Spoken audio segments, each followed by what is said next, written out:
Hello दोस्तों, स्वागत है आपका नई क्लास में नए टॉपिक के साथ में। आज की क्लास के अंदर आपके 4 नंबर पक्के होने वाले हैं इंग्लिश के अंदर। ये आज हमारी इंग्लिश की फर्स्ट क्लास होने वाली है। आज के अंदर हम इंग्लिश के जो 4 सेंट्रल आइडिया हैं, यानी कि 4 नंबर के सेंट्रल आइडिया आते हैं, उन सेंट्रल आइडिया में से केवल 3 सेंट्रल आइडिया को कवर करने वाले हैं। उसमें से एक है कीपिंग क्वाइट, जो कि मैं आज आपको बिल्कुल ईजी लैंग्वेज में करवाऊंगा। इसके अलावा माई मदर एट 66 आपके लिए इंपॉर्टेंट है। अगला है ए थिंग ऑफ ब्यूटी, ये भी इंपॉर्टेंट है। इन दोनों को आपको पढ़ लेना है और इन तीनों में से अगर आप कोई 2 पढ़ोगे तो भी काम चल जाएगा, लेकिन आपके पास टाइम है, आप याद कर सकते हो, तो इन तीनों को याद करने का प्रयास करना है। एक तो कीपिंग क्वाइट कर ही लेना है, और एक माई मदर एट 66 और एक थिंग ऑफ ब्यूटी में से कोई एक याद कर लेना है, ठीक है ना। ये आपके लिए जो केमिस्ट्री की, फिजिक्स की, बायोलॉजी की, हर चीज की सीरीज लाई गई। फिजिक्स की नहीं लाई गई, एक वीडियो लाई गई, लेकिन अब आपके लिए इंग्लिश की सीरीज लाई जाएगी। इंग्लिश के पेपर में आपके 2-3 दिन का गैप है, तो वहां पर हम लोग इंग्लिश को कवर करने का जितना हमसे हो पाएगा उतना प्रयास करेंगे, आपकी हेल्प करेंगे, ठीक है ना।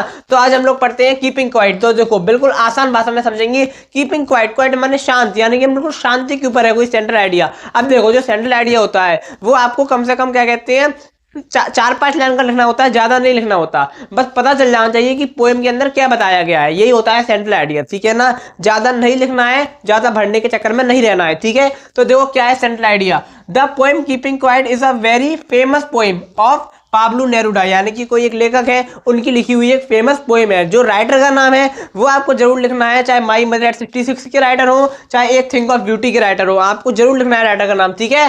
क्योंकि राइटर इंपोर्टेंट होते हैं, एग्जामिनर देखते हैं, ठीक है।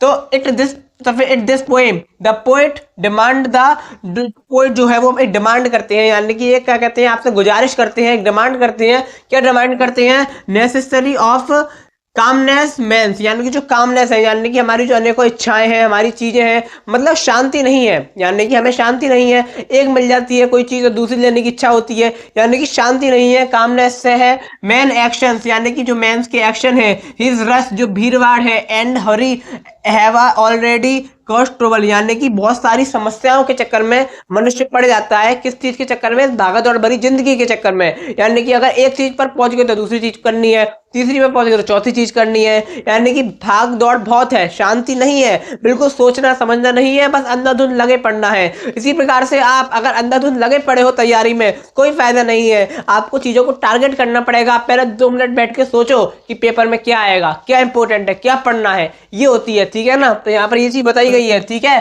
तो उसके बाद क्या लिखा हुआ है? he tells that it is the time to take a pause, यानी कि रुकने का समय है, 2 मिनट ठहरने का समय है, थोड़ा शांति से मतलब बैठने का समय है, 2 मिनट रुकने का समय है। पॉज यानी कि रुकने का समय है, ठीक है। स्टिलनेस यानी ठहराव। एंड साइलेंस यानी कि शांत रहने का मतलब ठहराव और शांति।